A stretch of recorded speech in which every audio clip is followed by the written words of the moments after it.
And so I went searching for it, and sure enough, there it was. It was called Pick Your 5. And fine enough, but when I went through a lot of the content, it was actually lifted directly from what we had done. I had written that copy that was now somewhere else. This wasn't as bad as the SmashLAB site that was replicated in 2 different places, and they just they used our bios, they just swapped their names with ours, which I thought was really interesting. Holy shit. Yeah, it was really bizarre. They had trained Emily Carr as well. So it was really a disconcerting feeling to see our idea right there, ported over, very, very similar. In fact, I think it's in Poland, there's a direct copy of the site. Someone has stripped it, rebuilt it, make5.pl. I'll give them a tiny bit of publicity, I'm sure you'll love it. I was so mad, but I thought, you know what, screw this. We will prevail, people will see it was our idea, yada yada, and I was really righteous about it. I was also completely wrong. This organization had $5 million of venture capital to play with. We were completely bootstrapped. Bootstrapped means we have taken our own cash to run all of it while trying to run a design agency. Not a particularly intelligent thing to do. So they had more cash to play with, but that's almost a cop-out on my behalf. What they really figured out was that the execution was what mattered. They managed to hit, the day that Facebook opened up the newsfeed to applications, this is about 3 years ago, 2-3 years ago now, applications could start feeding stuff. So all of those Farmville notes and so on started coming up. This group was the first one, or one of the very first ones to get in there.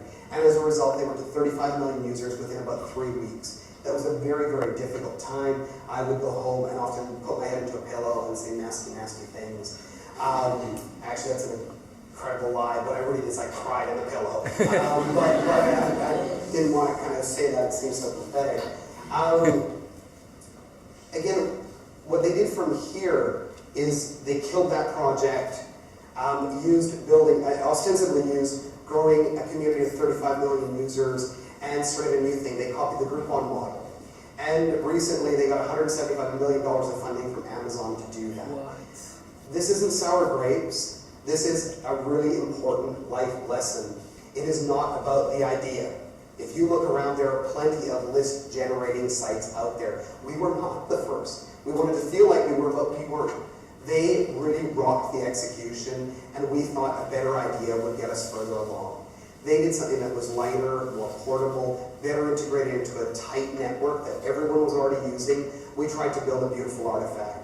And as a result, they really came away with cash.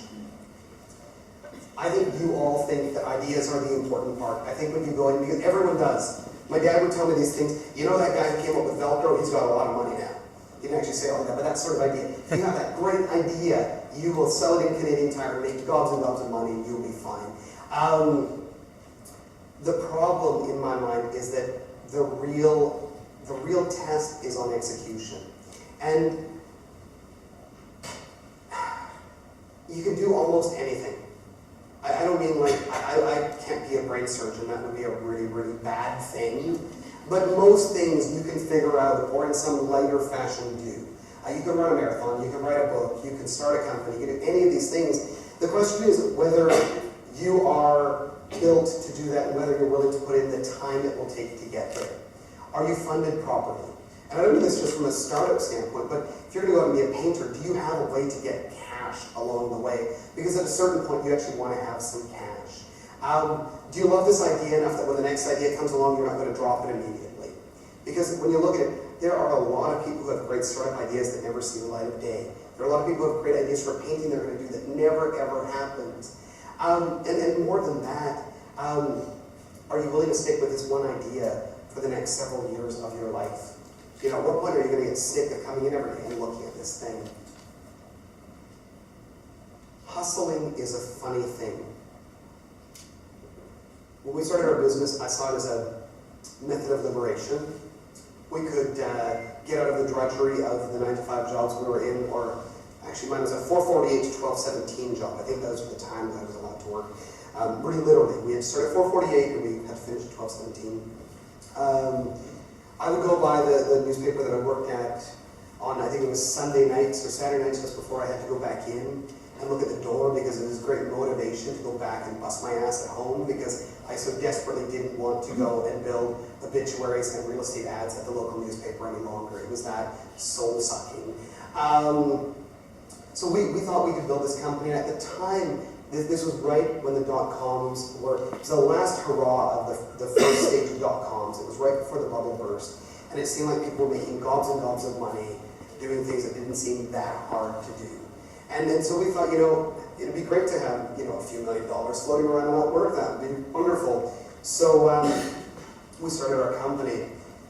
Top part is it really doesn't work like that. And it's funny because, after a year of working so hard and giving up on going out at nights and seeing friends and, working 2 jobs ultimately to get that to go, I thought we would be further along, but we weren't. And 5 years later, I thought we would be further along. And we were a little bit further along, but we weren't that much further along. By years 8 and 9, when we still hadn't made that much movement, I was starting to think there was really something wrong. Now, I like to think of myself as a problem solver, so I would come up with a rash plan for how to change things immediately. I would go into my business partner's office and go, you know what, I saw this movie last night, we could do this, it'd be great, we'd make lots of money, da-da-da. I get really excited about that. Or I'd see what a competitor was doing and think that was so successful, we should be doing that too. And largely what happened is we bounced around from idea to idea and made a lot of mess. We didn't actually commit to anything the way we needed to be successful at it.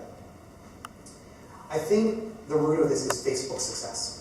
Because the only stories in the newspaper are about Mark Zuckerberg, who really, no one wants to say this, but he's just a really lucky guy. There are a lot of people who have had those ideas before. It doesn't matter that, I'm sorry, I'm going off on the wrong mark here. So what I'm trying to say is that the stories that make newspapers are lottery ticket stories. There are people who have this amazing success, and we can be kind of immature about that. It's much more fun to think that a bolt of lightning is going to strike us out of the sky and we're going to be exceptionally wealthy and loved by everyone and our careers are going to be a success. That's a much nicer fantasy to live with than the idea that you're going to have to really bust your butt for a long time to make things happen. With time, I've learned that, I've learned that I can't remember what I was going to say next. Kind of funny how you get those little glitches there. With time, I've learned that it really doesn't work like that. That the time you put in actually builds up. There's a lag in things that you don't expect.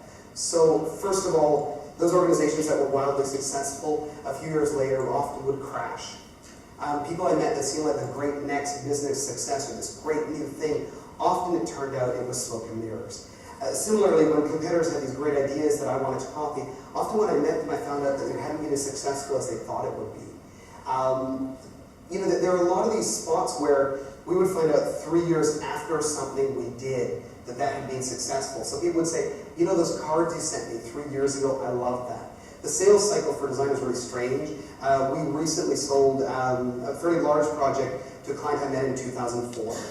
He didn't respond to my emails for 5 years, but he said, I've been keeping an eye on you guys. And yeah, it was really very strange, so we're starting to work with them in a week's time. Those seeds you plant take time to grow, and staring at it harder, or moving the things around, or watering like crazy, none of that is what will fix the problem. The things that I see business as, and I know I'm kind of focusing really on the business end of it, but things that I measure success by have become very different. First of all, one of them is to keep our heads above water. Every day that we're alive, if you look at failure rates on most businesses, the fact that we're still alive is a really good thing. One thing I love is that we pay all of our bills. We have never walked away from a commitment in the history of the organization. Even in 2008, where it was very, very difficult, we got by the skin of our teeth. No employee has ever waited more than one night for a paycheck, and the reason they had to wait a night was because we forgot to give out the paychecks. And it's funny, I've talked to people who've worked at studios in town, in fact, who are saying they went like a month or 2 months without a paycheck because there was no money there. And I'm like, well, that's where the employer doesn't take a check home. And I've certainly done that, but our people have never once walked away without their pay. Similarly, the fact that we have clients who will say that everything I'm talking about is exactly the way we work